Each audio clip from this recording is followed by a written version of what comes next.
자, 하나님의 말씀은 고린도후서 5장 8절 말씀입니다. 고린도후서 5장 8절 찾으셨으면 다 같이 함께 합독하도록 하겠습니다. 우리가 담대하여 원하는 바는 차라리 몸을 떠나 주와 함께 있는 그것이라. 아멘. 기도하죠. 좋으신 아버지 하나님 감사합니다. 오늘 이 시간에도 어렵고 힘든 가운데서도 주님 앞에 모여 이렇게 예배할 수 있도록 주여 인도하여 주시니 참으로 감사합니다. 오늘도 주의 보혈을 의지합니다. 저주와 재앙이 다 넘어가게 하시고 모든 일들이 합심해서 선을 이루게 하시니 참으로 감사합니다. 나라와 민족과 열방 가운데 함께 하셔서 이 코로나로 인해서 어려움을 겪고 있는 사람들 위로하여 주시고 힘을 더하여 주시고 이 재앙과 같은 이 일들이 이 어려움이 속히 지나갈 수 있도록 주여 자비를 베풀어 주시니 감사합니다. 우리 지체들 가운데 함께 하옵소서. 그 가정과 자녀들과 일터와 그 건강까지도 주님이 지켜주시니 감사합니다. 부족함이 없게 하여 주옵소서. 넘치게 하여 주시옵소서. 구원받지 못하고 지금도 살아가고 있는 우리의 이웃들, 부모와 형제들, 또 조카와 자녀들 가운데 함께하여 주옵소서. 저들의 영혼을 기억하시사 우리가 구하는 간구하는 소리를 들어주시고 속히 구원하여 주시기를 간절히 원합니다. 이 시간에도 저희들이 주님의 말씀을 사모하고 있습니다. 기다리고 있습니다. 주여 말씀하여 주옵소서. 저희들이 듣겠사오니 주여 그 말씀이 우리의 길이 우리의 빛이 되어지고 우리의 또 등이 되어지게 해주시니 감사하며 예수님 이름으로 기도합니다. 아멘. 자, 저를 포함해서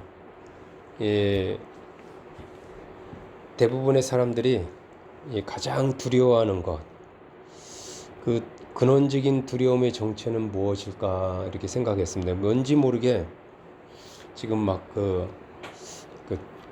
두려움이 이렇게 사회적으로나 가정적으로나 이렇게 막 이렇게 언뜻 지배하는 그런 느낌이거든요.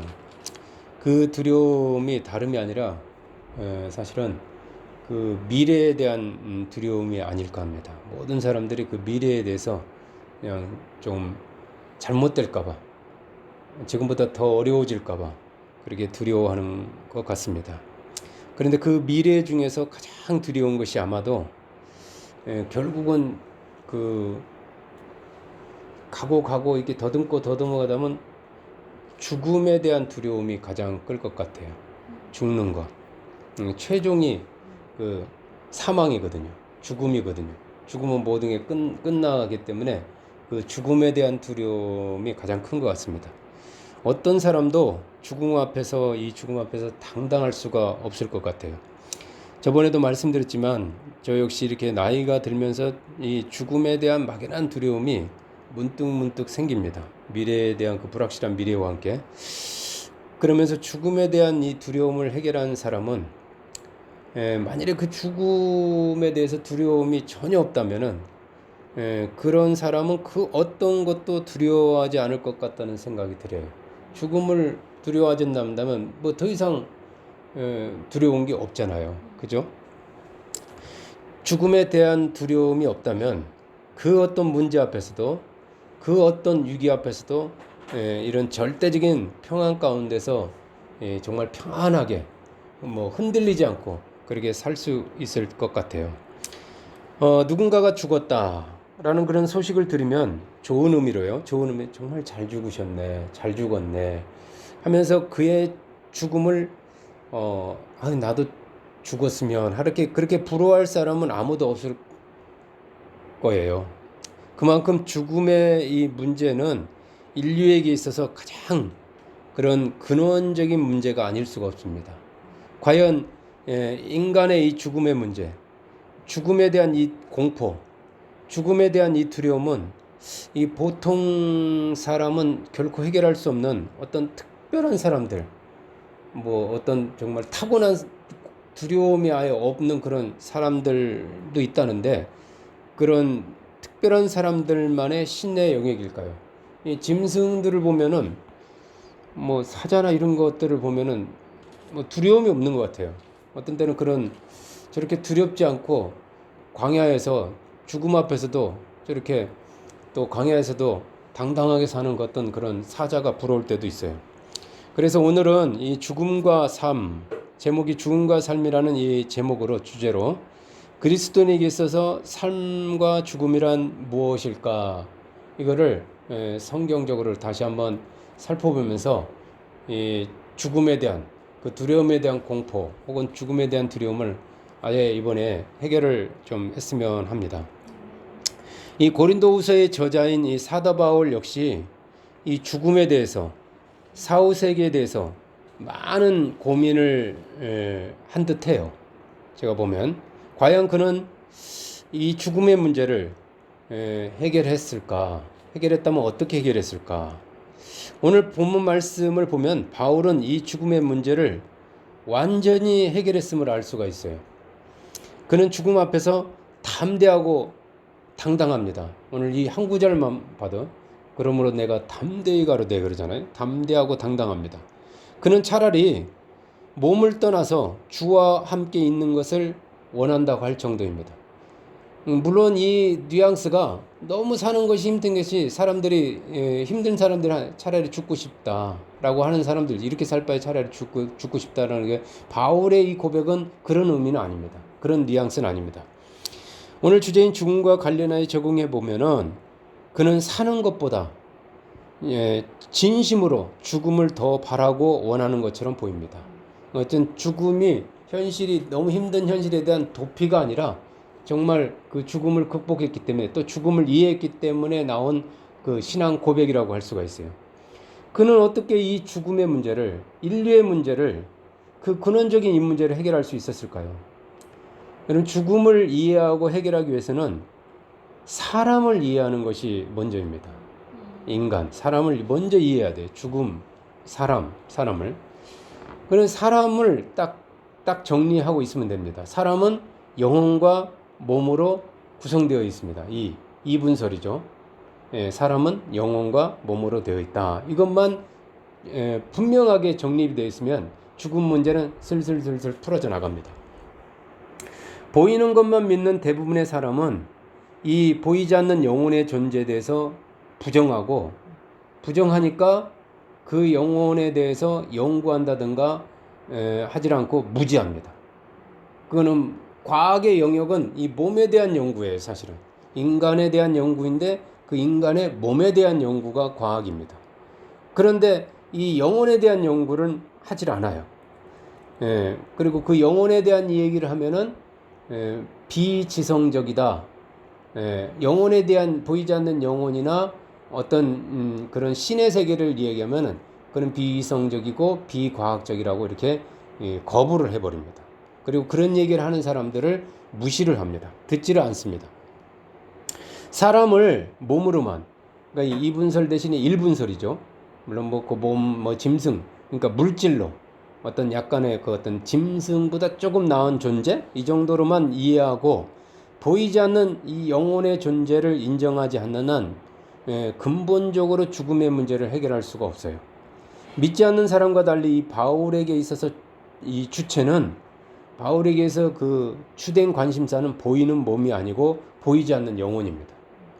물론 이 몸에 대해서 그가 이렇게 하찮게 여긴다든가 어떤 세속과 성스러운 것을 구분해서 육적인 것은 세속적인 것이고 영적인 것은 성스러운 것이다 하고도 이렇게 어떤 플라톤 철학의 그런 이원론적 입장을 취하지는 않습니다. 그건 다른 영역이기 때문에 다른 시간에 제가 또 한번 말씀드릴 기회가 있을 거예요. 그의 관심은 이 땅이 아니고 그의 천국입니다. 주님을 만나기 전에는 몸이 주인이었고 이 땅이 전부였어요. 이 땅에서의 성공이 그의 주된 삶의 목표였습니다. 그러다가 주님을 만나서 그 죽었던 영혼이 새롭게 거듭나서 그가 그 영혼이 거듭나면서 영혼이 살아나면서 그를 포함해서 영혼 중심의 삶을 살게 되는 이 그리스도인이 되면서 이 몸은 영혼을 위해 존재하는 그 영혼의 도구임을 깨달은 것입니다. 몸은 영혼의 도구다. 이렇게. 마치 기계와 같은 연장들이 주인을 위해 존재하는 것처럼 몸이 그 주인인 주체인 영혼을 위해서 존재하고, 영혼이 주체이고 객체는 도구는 몸이다. 이걸 그가 깨달은 것이죠. 주님 안에서 그에게 죽음이란 천국에 계신 주님께서 그의 영혼을 천국으로 부르는 거예요. 죽음은 주님이 천국으로 부르는 시간인 겁니다. 너 이제 천국에 올 시간이 됐어. 그런 의미입니다.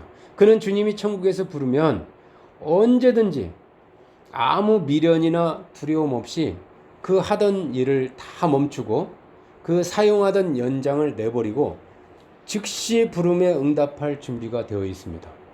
네? 따라서 바울에게 있어 죽음이란 인생의 끝이 아니고 그의 영혼이 그 몸을 떠나서 새로운 곳으로 가는 것입니다. 죽음이란 새로운 곳으로 가는 거예요. 그래서 영혼의 종말이 아니라 몸의 종말일 뿐인 것입니다. 예, 죽는 것이 끝이다, 끝나는 게 아닙니다. 새로운 시작과 같아요. 자, 고린도후서 5장 1절 말씀 우리 그 위에 있죠? 합독 찾아서 그 위에 거 한번 합독해 보겠습니다. 만일 땅에 있는 우리의 장막집이 무너지면 하나님께서 지으신 집, 곧 손으로 지은 것이 아니요 하늘에 있는 영원한 집이 우리에게 있는 줄 아느니라. 아멘. 바울은 그의 몸을 그의 영혼이 사는 집으로 비유하고 있습니다. 물론 이 몸은 또 고린도전서 다른 구절에서는 성령의 전이라고 표현하기도 했어요. 근데 여기서는 내 영혼이 사는 집과 같은 곳이다. 집이다. 집이다. 우리가 살고 있잖아요. 우리 몸이 이 집에 이렇게 지금 살고 있듯이 이 몸 안에는 우리의 영혼이 이렇게 살고 있다라고 그는 말하고 있는 거예요.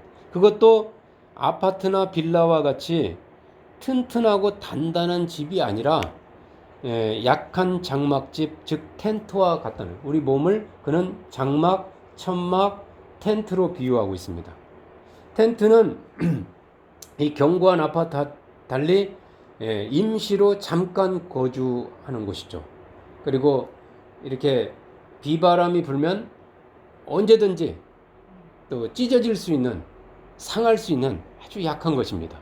언제든지 또 쉽게 접었다 이렇게 이동하기 쉽게 폈다 접었다 할 수 있습니다. 아주 이렇게 그런 거예요. 바울에게 죽음이란 이 낡은 장막집이 무너지는 것을 의미합니다. 쓰러지는 것을 의미하죠. 그래서 교통사고를 당했다, 몸이 날아갔다, 붕 떠서 무너지잖아요. 쓰러지잖아요. 아니면 질병이 들어와서 그 튼튼했던 몸이 병상에 눕는 거. 그게 마치 장막이 이렇게 접혀서 쓰러지는 것 같고, 그 안에서 아직은 장막집이 완전히 무너져 있지 않기 때문에 그 영혼이 떠나지 않고 어떻게든 살려보려고, 애써보려고, 아니면 주위 사람들이 그걸 일으켜보려고 하는 것과 같습니다. 아마도 장막장사, 천막장사를 직업으로 하던 바울이 이 장막을 보면서 죽음의 의미, 인간의 모험을 그 장막을 통해서 깊이 깨달은 것 같아요. 그 어떤 영감이 순간 왔던 것 같습니다. 이 장막집이 무너지면 그 안에 살던 사람들이 그곳을 떠나야 하듯이 그의 몸이 무너지면 그 안에 살던 그 영혼은, 그 사람은 더 이상 이 땅에 있지 못하고 그 장막에 있지 못하고 다른 곳으로 가야 합니다.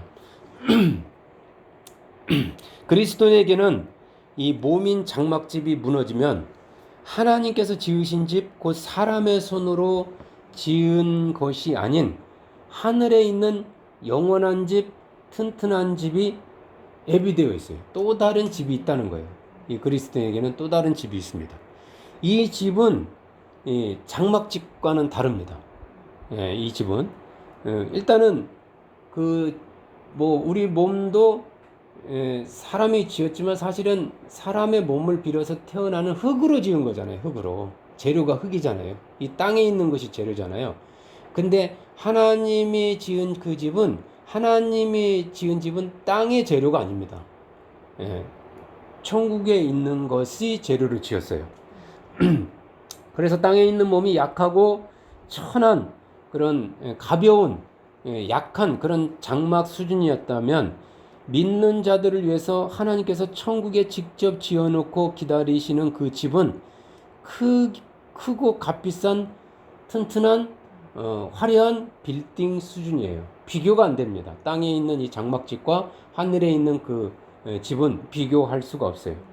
이 집은 땅의 장막집처럼 잠깐 있다가 또 세월이 지나면서 점점 낡아지고 여기저기 묻어있고 뭐 꿰매고 뭐 그런 망가지고 상처투성이고 약해지고 그런 것이 아니라, 그래서 시간이 되면 무너지는 것이 아니라 영원히 무너지지 않는 완벽한 집입니다. 제가 뭐 더 좋은 구원, 더 좋은 복 얘기했지만 더 좋은 집이 여기 있어요. 예수를 믿는 그리스도인에게는 이 더 좋은 몸, 더 좋은 집이 기다리고 있다는 걸 여러분 믿으시기 바랍니다. 그렇기 때문에 이제 그에게 죽음은 더 이상 두려움의 대상이나 두려움의 순간이 아니고 이 땅을 떠나서 천국으로 가는 어떤 그 찰나 순간 과정일 뿐입니다. 잠깐 잠깐의 그 과정이에요. 언제든지 몸을 떠나서 주님이 계시는 저 천국에, 또 하나님 아버지께서 나를 위해서 만들어 놓은 그 집에 들어갈 준비가 되어 있는, 그걸 기다리는 그런 사람에게 있어서 그에게 죽음은 결코 두려운 대상이 아니고 죽음은 두려운 일이 아닙니다. 그렇지 않겠어요? 아니, 그날이야말로 어떻게 보면 그의 인생 최고의 순간이라고, 어쩌면 최고의 기쁜 날이라고 할 정도로 그날을 손꼽아 기다릴 것입니다. 좋은 날이죠, 사실은. 그렇지 않겠어요? 자, 2절 말씀 볼까요? 고린도후서 5장 2절 합독하겠습니다. 참으로 우리가 여기서 탄식하며 하늘로부터 오는 우리 처소로 덧입기를 간절히 사모하노라. 아멘. 바울은 이 땅에서 이 장막집에 살면서 정말 간절히 바울이 원하고 사모하는 것이 있다면 그건 다름 아닌 하늘로부터 오는 이 처소를 덧입는 것이라고 했어요. 덧입는다 뭐 이렇게 뭐 개념이 좀 다르지만 하여튼 그래요. 그에게 죽는 날은 새 집으로 이사가는 기쁜 날, 새 처소로 덧입는 날입니다. 새 집으로 이사가는 날이죠. 새 집으로 이사하는 날, 그는 그 새 집에 대한 기대감으로 가득할 뿐입니다. 얼마나 좋을까? 얼마나 다를까? 지금까지 살던 집과는 다르겠지? 여러분, 풀장이 갖춰져 있고요. 그다음 뭐 테니스장도 있고요. 뭐 그냥 넓은 그런 곳에 지금 그림과 같은, 정말 여러분 알프스 같은 그런 곳에 집이 있는 집이라면 가고 싶겠어요? 안 가고, 모든 것이 갖춰져 있다면, 먹을 것, 입을 것, 마실 것 걱정이 없다면 얼른 갈 거예요, 아마. 그렇게 그는 죽음 앞에서 당당할 수가 있고, 차라리 장막집과 같은 몸을 떠나서 주님이 계시는 천국에 가는 것을 더 원한다, 더 사모한다고 하였던 것입니다. 차라리 원하는 거는 원한다고 그랬어요. 원한다. 이제 우리 역시 바울처럼 죽음을 두려워할 필요가 하나도 없습니다. 죽음을 두려워할 이유가 하나도 없어요. 언제든지 주님이 부르면 가면 되는 겁니다. 가면 되는 거예요. 마치 아이들이 놀이터에서 놀다가 해가 져서 어둑어둑해질 때 엄마가 이제 그만 놀고 들어와서 밥 먹어 라고 부르면 놀던 것을 멈추고 그냥 집으로 가면 되는 겁니다. 해질녘 엄마가 부를 때 노는 것이 너무너무 재미있어서 엄마한테, 엄마 조금만 기다려요, 조금만 놀다가 갈게요 라고 해도, 그런 말을 하는 아이는 있어도 막 두려워서, 집에로 가는 것이 두려워서 벌벌벌 떠는 아이는 아무도 없습니다. 엄마 아빠가 괴물이 아닌 이상 밥 먹으라고 오는데 막 벌벌벌 떨가지고 가기 싫어하는 사람이 어디 있겠어요. 거기 그 안 좋은 집이니까 그렇죠. 가기 싫으니까 그렇죠. 그러다가 엄마가 한 번 더 빨리 오라고 하면 망설이지 않고 놀던 것을 멈추고 그 도구 일체를 다 놔둬버리고 아까워하지 않고 친구들과 헤어져서 기쁘게 엄마가 기다리는 집으로 뛰어갑니다. 아예 달려가는 거예요. 그 빨리 가서 이제 배도 고프니까 좋은 거 엄마가 무엇을 해놨을까 기대하면서 뛰어가는 거죠. 마찬가지입니다. 우리는 언제든지 주님이 부르면 천국으로 기쁘게 뛰어갈 준비가 되어 있습니다. 사실 그렇지 않아요? 진짜 믿는 자라면은 주님이 부를 날을 사모하고 뛰어가죠. 더 좋은 집을 준비해 놓고 오라는데 왜 안 가겠어요? 죽는 것이 아니라, 그래서 우리에게는 죽는 것이 아니라 더 좋은 천국에 가는 것입니다. 그걸 생각해 봐야 돼요. 따라서 죽는 것을 두려워하거나 무서워할 이유가 전혀 없다는 거예요. 우리 주님께서 말씀하시기를 죽어야 산다고 했어요.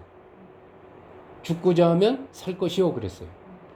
죽음에 대해 망설이거나 거리낌이 없이 죽을 때가 되면 기꺼이 당당하게 가리라 하고 언제든지 천국 갈 준비를 하고 살면은 죽음에 대해서 두려워할 이유가 전혀 없습니다. 정말 죽음은 두려워할 그런 게 아니에요. 그렇지만 그것이 준비가 안 된 사람, 그런 갈 곳이 아직 확신이 없는 사람, 나를 위해서 무엇이 기다리는지 막연한 사람, 그런 사람 불안하겠죠. 무섭겠죠. 내가 어디 잘못된 곳에 떨어지는 게 아닌가?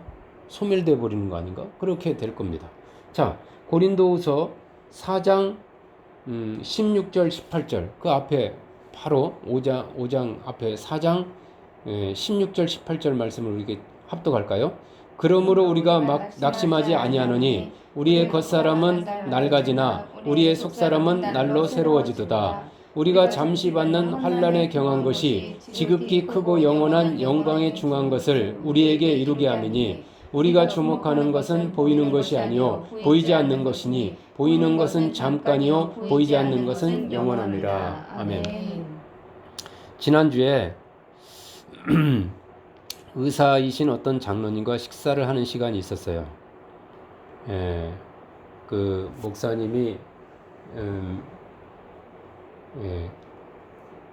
아내분이 목사이시고 남편분이 장로님이신데 같이 부부와 함께 식사한 적이 있었습니다. 저보다 연세가 많죠.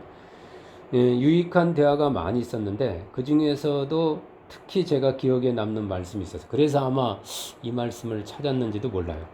장로님이 70이 넘어가지고 이 노년 나이가 드니까 꼭 이 노년이 되면은 무엇이 유익할까, 그 유익한 점에 대해서 한번 연구해 보자 해가지고 이 노년에 관련 서적을 의사이시니까 몸의 입장에서 그렇게 몇 권 사서 읽기 시작하다가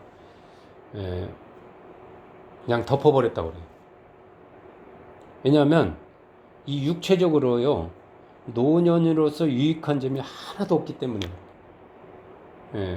늙는다는 건 몸의 입장에서는 아주 좋은 점, 유익한 점이 1도 없다는 거예요.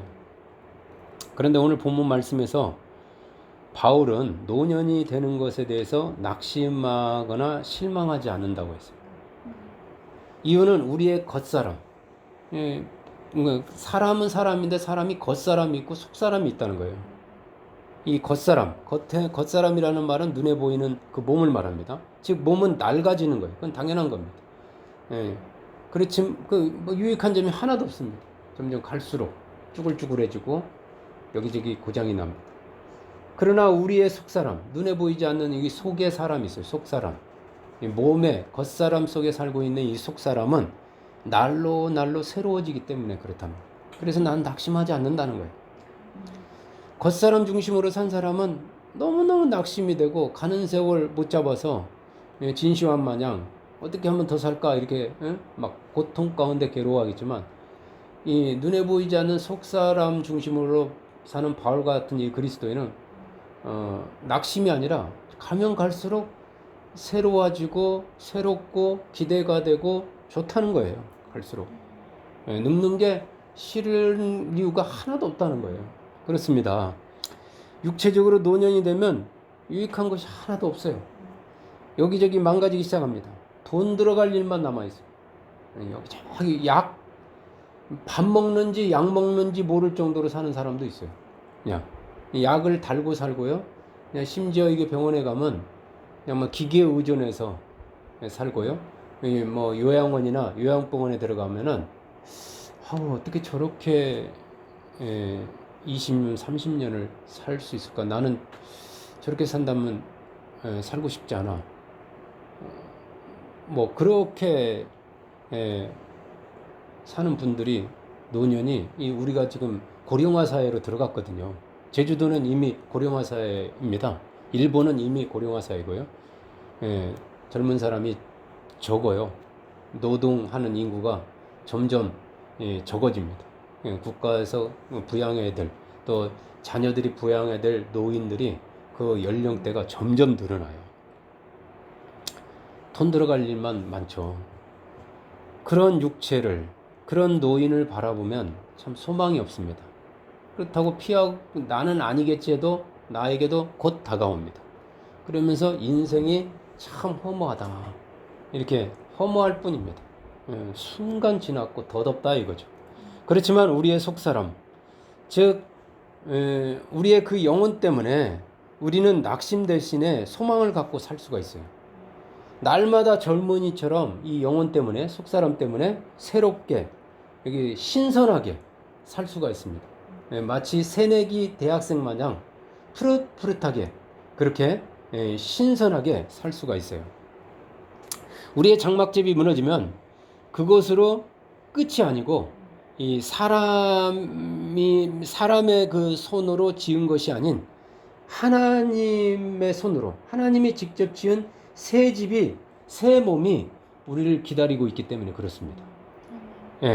그리스도인은 그래서 죽음을 피하고 나이 듣는 것이 두려운 것이 아니라, 그런 사람이 아니라 담대하게 죽음을 기다리고 사모하는 그런 사람인 것입니다. 알고 보면 이 땅에서 삶은 여러분 광야에서의 삶과 같아요. 환난과 고난의 연속입니다. 잠깐의 기쁜 일이 있으면 또 어려움이 찾아옵니다. 계속 그것이 낮과 밤이, 비와 태양이, 그 구름과 맑은 날이 개다 폈다 하듯이 그런 날의 연속입니다.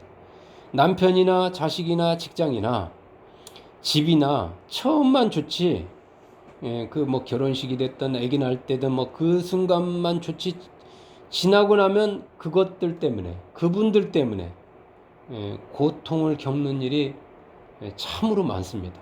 힘이 들어요, 오히려. 그렇게 살다가 어느덧 나이 70, 80이 되어 있는 자신을 발견하면서 인생이 헛되다는 것을 깨닫습니다. 그러면서 다시 태어난다면 나는 이 사람과는 다시 안 살겠다. 다시 태어난다면 혼자 살겠다. 이런 말들을 많이 하지만 그거는 불가능한 얘기고요. 그냥 하는 소리고. 그냥 인생은 한 번이고 그냥 쓱 지나가 버리는 그런 쏘아놓은 화살, 잠시 보이다가 많은, 잠시 아침에 잠깐 보이는, 그러다 어느 날 보면 안개가 없어져 있어. 어느 날 보면 그 사람 없어요. 어느 날 보면 나를 보면 내가 노인이 되어 있는 거예요. 막 여기 주름이 펴 있고, 뭐 자기 얼굴 보기 싫어하는 사람도 있습니다. 이 땅만 바라보고 사는 사람에게 이 인생처럼 허무한 것이 또 없습니다. 마음은 청춘인데 몸은 노인이라는 분들이 많아요. 자기는 아직도 막 20대 30대인 것처럼 여기는데, 맞은편에 앉아있는 그 배우자를 보면은 저 사람이 다른 사람하고 사는 그런 느낌이에요. 정말 보면은 열심히 산 것 같은데, 정말 막 최선을 다해서 산 것 같은데 아무것도 없어요. 손에 쥔 게 없고. 진짜 불쌍한 사람은요, 영혼과 천국이 있다는 것을 알지 못한 채 주님 밖에서 정말 최선을 다해서 열심히 산 사람이에요. 정말 그래요, 제가 보면. 그러나 우리 그리스도인의 삶은요, 이 믿지 않는 사람들과는 근본적으로 다릅니다. 정말 근본적으로 달라요. 그리스도인이 주목하는 것, 바라보는 것. 전번에 제가 지난주에도 그 바라봄에 대해서 말씀드렸지만, 주목하는 것, 이게 집중하는 것은 보이는 이 땅도 이 몸도 아닙니다. 그러면 허무할 뿐이에요. 그러면 후회할 뿐입니다. 보이지 않는 천국과 영원, 속사람입니다. 겉사람이 아니라 속사람. 겉을 보는 것이 아니라 그리스도인은 그 보이는 겉만 보는 게 아니라 속을 볼 줄 아는 게 그리스도인이에요. 중심을 보고 마음을 보는 겁니다. 보이는 것, 즉 이 땅에서의 삶은 여러분 잠깐이에요. 정말 잠깐입니다. 고난도 기쁨도 그렇기 때문에 잠깐입니다. 보이지 않는 것이 진짜예요. 그것은 영원합니다. 잠깐이 아니에요. 영원해요. 여러분 이 땅에서 받는 지금 내가 겪는 환난, 어려움도 잠깐입니다. 잠시 받는 거예요. 죽음도 잠깐이듯이요. 그리고 그것들은 가벼운 것입니다. 물론 무겁게 여겨집니다. 그것만 바라보면 지겹게 여겨지고 힘들게 벅차게 여겨집니다. 그런데 그것들은요 오히려 이 환난이 이 어려움이 크고 영원한 영광에 중한 것을 이루게 한다고 그랬어요. 이루게 한다. 중한 것, 귀중한 것, 소중한 것, 무거운 거죠. 이 땅에서 예수 믿는 것 때문에 받는 부끄러움이나 어려움들과 손해보는 것, 또 예수 안에서 그 늙어가는 것, 이거는 장차 천국에서 주님으로부터 내가 받을 그 영광의 상급에 비하면, 그리고 이 장막집에 비하면 하나님이 나를 위해서 예비한 그 집, 나를 위해서 만들어 준비한 그 성, 그 도성에 비하면 내가 받을 그 장차 받을 것에 비하면 이건 아무것도 아니기 때문에 잠깐이요, 가벼운 거요, 얼마든지 견딜 수가 있다는 거죠. 그런 게 기다리고 있기 때문에. 자, 고린도후서 5장 9절 10절 말씀 보겠습니다. 그 5장 9절 10절로 가서 다시 한번 보겠습니다. 합독할까요? 그런즉 우리는 몸으로 있든지 떠나든지 주를 기쁘시게 하는 자가 되기를 힘쓰노라. 이는 우리가 다 반드시 그리스도의 심판대 앞에 나타나게 되어 각각 선악간에 그 몸으로 행한 것을 따라 받으려 함이라. 아멘. 이제 이 땅에서 우리의 관심은 죽음 그 자체가 아니에요. 그 순간이 아닙니다. 우리의 관심은 삶이에요. 삶. 라이프입니다. 무엇을 위해 어떻게 살 것인가가 고민입니다.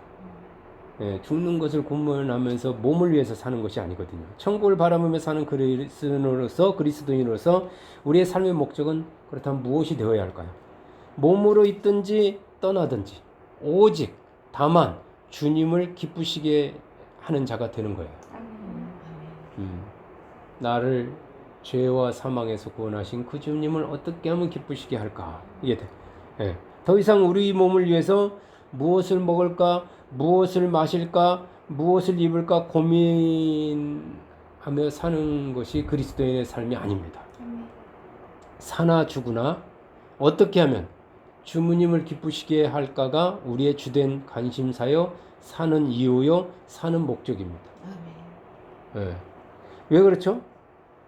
이 땅에서 삶은 잠깐이요, 죽음은 끝이 아니기 때문에 그래요. 인간이 죽으면 여러분 한 명도 예 없이 다 반드시 그 심판대 앞에 나타나야 됩니다. 서야 합니다. 피할 수가 없어요. 그 심판대를 피해갈 수 있는 사람이 아무도 없습니다. 믿지 않는 죄인은 이 땅에서의 그의 삶에 대해서 벌을 받기 위해서 지옥의 심판대 앞에 서야 합니다. 지금이야 교회 같이 가자고 해도 요리조리 빠질 수가 있지만 그때는 그 심판대를 피할 길이 없어요. 빽이 있어도 소용없어요. 돈이 많아도 소용없어요. 뭐 이 세상에서 권력 높은 왕의 자리에 있었던 대통령 자리에 있었던 독재 자리에 있어도 피할 수가 없어요. 아무리 많은 것을 알았고 많은 것을 깨달았고 많은 것을 가르쳤고 이 땅에서 많은 기여를 했어도 그 앞에 피할 수가 없어요. 믿지 않는 사람들의 그 심판의 결과는 안타깝지만 지옥입니다. 왜냐하면 인간은 태어날 때부터 모두 죄인으로 태어나요. 그걸 원죄라고 그러잖아요. 그래서 그 죄를 해결하지 못하는 한 그 죄성 때문에, 원죄 때문에 우리 안에는 죄를 지으려는 그 성향이 강하기 때문에 결국은 죄를 짓는, 해 아래 의인은 없나니 하나도 없고 다 죄인이라고 했거든요. 하나님이 이미 선언하셨거든요. 그래서 그 죄를 해결하지 못하는 한 그 죄값, 죄의 삭은 사망이거든요. 그 죄값을 치르기 위해 지옥으로 가야 하기 때문에 그래요. 그러나 그리스도인은 그리스도의 심판대 앞에 갑니다. 그리스도가 심판주로 계시는 그곳에 간다는 거예요. 그것은 죄에 대한 형벌을 받기 위해 가는 곳이 아닙니다. 그리스도인으로서 우리의 삶에 대해서 평가받기 위해서 가는 거예요. 어떻게 살았는가, 무엇을 위해 살았는가, 어떻게 시간을 보냈는가, 그 몸을 어디다 썼는가, 이것을 그 자리에서 평가받습니다. 우리가 지은 죄에 대해서 받아야 할 형벌은, 여러분, 그 형벌은 이미 예수님께서 이 땅에서 오셔가지고 십자가에서 고스란히 다 받으셨어요. 내가 받아야 될 죄값을 이미 예수님께서 다 갚으셨단 말이에요. 아멘. 우리가 받아야 될 죄의 형벌은 더 이상 없어요. 1도 없어요. 1%도 없어요. 조금도 없습니다. 예, 이 땅에서 무엇을 위해 살았는가에 따라서 부끄러움이나 후회는 있을지 모르겠어요. 아, 내가 왜 그때 그렇게 살았지? 아, 되게 창피하네. 이렇게 그런 거는 있을지 모르지만 지옥에 갈 것을 두려워할 필요는 전혀 없습니다, 여러분. 예. 우리가 그리스도의 심판대에서 평가받는 것은 이 땅에서 사는 동안 그 몸을 행한 것, 그 몸으로 무엇을 위해 살았는가에 따라서 상급을 받는 자리이기 때문에 그래요. 예, 상급받는 자리입니다.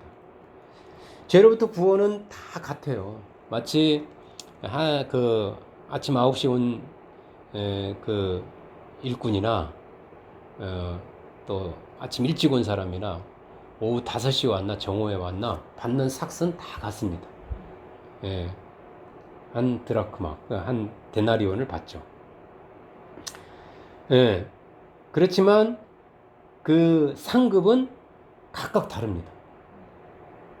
예, 이 평가는 각각 1대1로 받아요. 내가 어디에 소속되어 있다고 해서 누구의 아들이라고 딸이라고 해서 그 분의 그 어떤 공로로 내가 받는 게 아닙니다.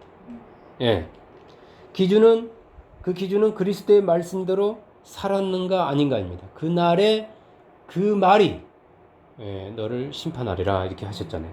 내가 주와 복음을 위해서 말씀대로 살았으면 그 산만큼 상을 받는 겁니다. 예. 어떤 사람은 주님으로부터 그 받은 걸 가지고 열심히 장사를 하는 그 사람처럼 칭찬과 함께 10골이나 혹은 5골 권세를 받을 것이고, 어떤 사람은 안타깝지만 책망을 받는 사람도 있을 겁니다.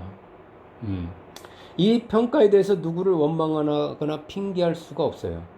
예, 이 땅에서 그 몸으로 심은 대로 공평하게 각각 받기 때문에 그렇습니다. 제가 늘 하는 말이지만 옆에 있는 배우자 때문에 제가 그랬거든요. 저 사람 때문에 저 사람이 나를 열받게 해서 제가 한 주먹 때렸고요. 저 사람 때문에 내가 화딱지가 나가지고 막 그렇게 할 필요가 전혀. 문제는 말씀대로 제가 광야에서 살았는데 주님 같으면 광야에서 살았다면은 그런 원망 불평 안 하겠습니까? 그럼 주님은 할 말이 있어요. 나는 십자가에서도 원망 안 했어. 주님 앞에 변명할 사람이 하나도 없어요. 나는 죽었어. 나는 고통받았어. 이렇게. 그 문제는 뭐냐면요.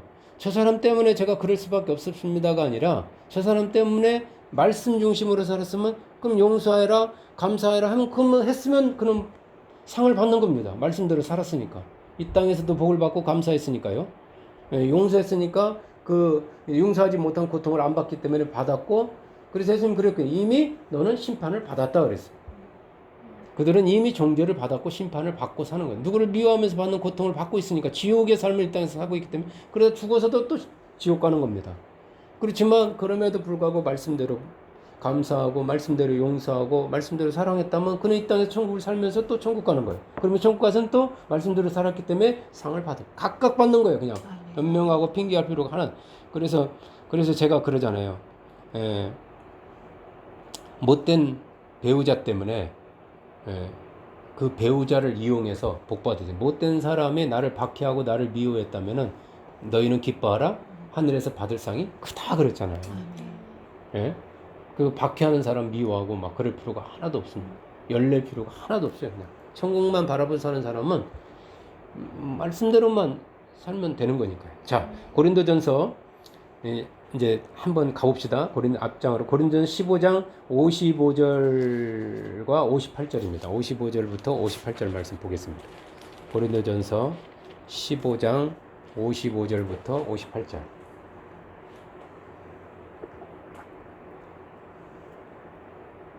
자, 찾으셨으면 합독할까요? 사망아 너의 승리가 어디 있느냐? 사망아 내가 쏘는 것이 어디 있느냐? 사망에 쏘는 것은 죄의 권능은 율법이라. 우리 주 예수 그리스도로 말미암아 우리에게 승리를 주시는 하나님께 감사하노니 그러므로 내 사랑하는 형제들아 견실하며 흔들리지 말고 항상 주의 일에 더욱 힘쓰는 자들이 되라. 이는 너희 수고가 주 안에서 헛되지 않은 줄 알미라. 아멘.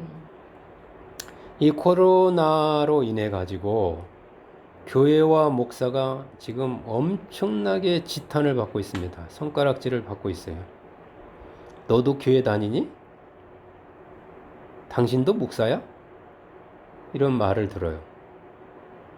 대사회적인 책임과 의무, 빛과 세상의 빛과 소금으로서의 그 의무를 망각한 채 너희는 세상의 빛과 소금이라고 그랬거든요.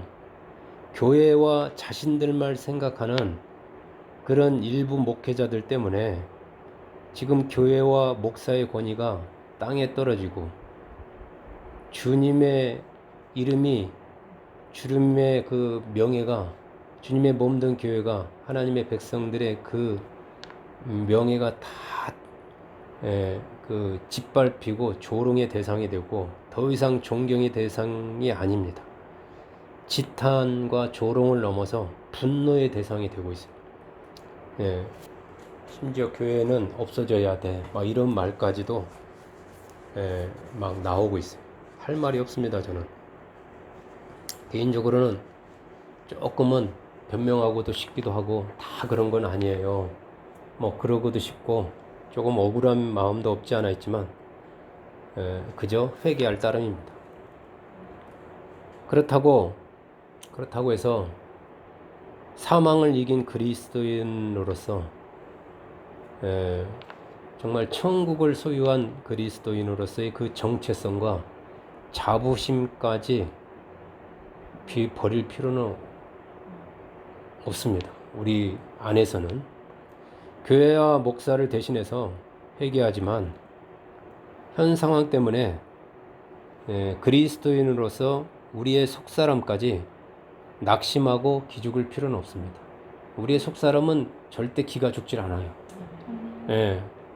겉사람은 기죽고 후패하고 그래서 낙심가고 뭐 고개를 들 수도 없지만, 그래서 제가 정말 저 스스로도 다짐하지만 겸손하되 당당하시기 바랍니다. 겸손하되 당당하자. 사람들 앞에서 자꾸 변명하고 다투고 논쟁하고 할 필요는 없어요. 뭐 그건 아니고요 할 필요도 없어요. 겸손하게 회개합니다. 죄송합니다. 하지만 그렇다고 비굴하면서까지 자기 자신을 숨기면서 그렇게 코가 석자가 돼서 살 필요는 없는 것 같아요. 사망아, 바울도 마찬가지였어요. 가난하고 힘들고 막 그런 어려운 가운데 혹은 자신의 제자 가운데 실수하는 사람, 뭐 후메네오 같은 사람, 뭐 알렉산더 같은 사람, 이렇게 뭐 주님을 버리고 세상을 떠난 사람도 있었지만, 세상을 향해서 나아가는 사람도 있지만, 그럴지라도 바울은 사망아 너의 승리가 어디 있느냐, 사망아 내가 쏘는 것이 어디 있느냐 하면서 당당하게 그렇게 외치면서 살았어요. 주님은 우리를 하여금 죄와 사망 앞에서 두려워하지 말고 당당하라고 주님 자신이 본으로 보이는데 십자가에서 주님이 죽으셨어요. 안 죽은 게 아닙니다. 안 돌아가신 게 아닙니다. 죽으셨다. 그리고 다시 사신 그 부활의 몸으로 친히 우리에게 보여주셨어요. 빌라도 앞에서 당당하게 모습을 우리에게 보여주셨고, 죽음 앞에서 우리를 대신해서 죽었지 주님이 힘이 없어 죽은 게 아니거든요. 그래서 다시 살아나신 그 모습을 제자들에게 보여주면서 이와 같이 너희도 당당하라, 그렇게 그 부활의 삶으로, 부활의 몸으로 우리에게 보여주셨던 거예요. 주님 안에서 더 이상 죄와 사망의 권세는 여러분 아무것도 아닙니다. 우리 몸을 죽일 수는 있지만 우리 속사람, 우리 영혼을 죽일 수는 없어요. 하나님은 그 주님 안에서 우리에게 날마다 승리를 주십니다. 우리를 버리지도 않고 떠나지도 않고 우리 곁에서 우리와 함께 하시면서 우리를 돕고 계십니다. 아멘. 그러므로 사랑하는 여러분들이요, 이 땅에서 여러 가지 일로 절대 흔들리지 마시기 바랍니다. 뿌리를 그럴수록 저 나무는 땅에다가 뿌리를 내지만 우리는 저 천국에 말씀의 뿌리를 더 내리면서 더 견고하게, 바람은 불 수 있고 흔들릴 수는 있고 교회도 흔들리고 뭐 여러 가지도 흔들릴 수 있지만 막 뿌리까지 흔들리지는 않습니다. 이럴 때일수록 주님과 천국에 초점을 맞추고 말씀의 뿌리를 내리고 더욱 견실하시기 바랍니다. 아멘. 주님 부르시는 그날까지 계신 그곳에서, 지금 있는 그곳에서 항상 주의 일에 더욱 힘쓰셔서 주님을 기쁘시게 하는 삶을 사시기 바랍니다. 그리스도의 심판대를 염두에 두고 사시기 바랍니다. 아멘. 이 땅에서 주와 복음을 위한 여러분의 수고가 결코 헛되지 않을 거라고 그랬어요. 아멘. 여러분의 수고가 헛되지 않을. 어린아이 한 명에게 주님의 이름으로 물 한 그릇 대접한 것조차 주님은 다 갚아주시고, 목마른 사람에게 물 준 거, 감옥에 갇힌 사람을 찾아간 거, 우리가 할 일이 없는 것 같아요? 예배 드리는 것만이 우리 교회가 하는 일입니까? 예배 못 드린다고 해서 할 일이 없습니까? 할 일이 얼마나 많아요. 예배 드린다고 해서 교회 무너졌다. 예배 못 드린다고 온라인 예배 드려 교회 못 간다고 해서 여러분 할 일이 없고 망연자실하고 교회는 무너졌습니다. 교회는 끝입니다. 착각입니다. 그런 이 성전을 헐라. 내가 3일 만에 다시 일으키리라. 그런 주님을 여러분 바라보셔야지. 이제 예배 못 드린다고 해서 모든 거 망연자실하고 끝났습니까? 예배 드리는 일이 주의 일 중에 하나지. 이게 전부입니까? 예? 할 일이 얼마나 많아요. 여러분 나이팅게일 아시죠? 여자의 몸이잖아요. 나이팅게일은 크림 전쟁에서 영국에서 영국 크림 전쟁에서 1800년도에 병상에 누운 군인들을 헌신적으로 돌봤어요. 전쟁에서도 할 일이 있다니까요. 이 코로나 때 그리스도인이 교회가 할 일이 왜 없어요? 많지. 사실 이 시기 이때 나이팅게일은 제가 찾아보니까요. 사실은 우리가 아는 것처럼 그런 간호사 정도가 아니었어요. 유능한 행정가요, 협상가였다고 그래요. 지금 우리 그 방역대책본부 본부장이 정은경인가 그분이 행정가요, 협상가였듯이 아주 위기에 대처하는 그런 일을 했더라고요. 보니까 제가 모르는 게 있더라고요. 그녀는 그 나이팅게일은 관료 주위에 물든 그 당시 전쟁이니까요. 군의 관리들을 설득하면서 이 소위 요즘 말하는 중환자실, 힘든 사람들을 집중 관리하고 약한 사람들은 좀 이렇게 하자. 지금 우리 그러잖아요. 중환 사람들은 병상에 해고 막 그러시. 그거에 최초에 제안한 사람이 나이팅게일이라는 거예요. 그 당시에는 모든 사람을 다 같이 놓던 그때. 그 군의 관리들을 설득해서 그렇게 했고요. 병원에서 쓰는 물건들을 세심하게 조사해 가지고요. 이렇게 뭐가 필요한지, 사람들이 죽어가는 것들이 사실은 이게 병 때문이 아니라 아주 체계적인 관리가 안 돼서 그렇다는 걸 알아가지고 행정적으로 이 관리의 체계를 세워가지고 병원의 체계, 병원의 규율, 뭐 이렇게 약품 어디 놓고 뭐가 부족하고 뭐한 걸 빨리 수급을 해야 하고, 많은 사람이 죽어가는 사람들에 대해서는 더 많이 준비해야 되고 뭐 이런 걸 했던 아주 유능한 행정가라는 거예요. 그래서 그 나이팅게일 덕분에 환자의 사망률이 그 당시에 42%, 40% 반은 죽는 거예요. 두 사람 중에 10명 중에 100명 중에 42명이 줄 때 2%로 뚝 떨어졌다고 그런 거예요. 100명 중에 2명만 죽도록 너무 체계적으로 관리를 하니까요. 정말 이 코로나 전국에서요, 일부 교회와 목회자들의 그 부끄러운 행동으로 인해서 말로 닿을 수 없이 참담한 심정이지만, 여러분 그리스도인으로서의 내가 할 일, 그리고 그리스도인의 정체성까지 흔들리지 마시기 바랍니다. 휩쓸릴 필요가 전혀 없어요. 자신을 부끄러워하면서 감추지 말고 세상의 빛과 소금으로서 나이팅게일처럼 이 어려운 때 물 한 그릇이라도 내가 할 일이 뭘까? 어린 소자들에게 물 한 그릇이라도 대접하면 주님 기뻐하신다고 그랬잖아요. 왜요? 할 일이 없어요. 그 어려운 때 우리가 무엇을 해야 주님이 기뻐하실지, 무엇을 이때 교회가 해야 될지를 생각해 보면서 계신 그 자리에서 최선을 다하시는, 보건소에 있더라도 나이팅게일을 생각하면서 내가 왜 하필 이때 여기 있었나 그러지 마시고, 그리스도인으로서 그 자리에 있다면 더 정직하게, 더 진실하게, 더 따뜻하게, 저 사람들 때문에 내가 이 고생이야, 저것들은 코로나 걸려가지고 왜 이렇게 힘들게, 이러지 마시고 마음에 품고 내가 무엇을 해야 될지. 밤이 깊을수록 별은 빛난다고 그러잖아요. 소금은 이제 심심할수록 그 짠맛이 더 필요하다고 그러잖아요. 이럴 때 우리가 필요한 겁니다.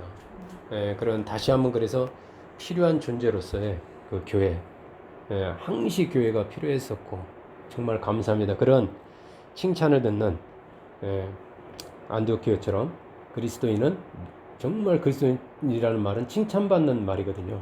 그런 저와 여러분이 되시기를 다시 한번 주님의 이름으로 축복합니다. 아멘. 예.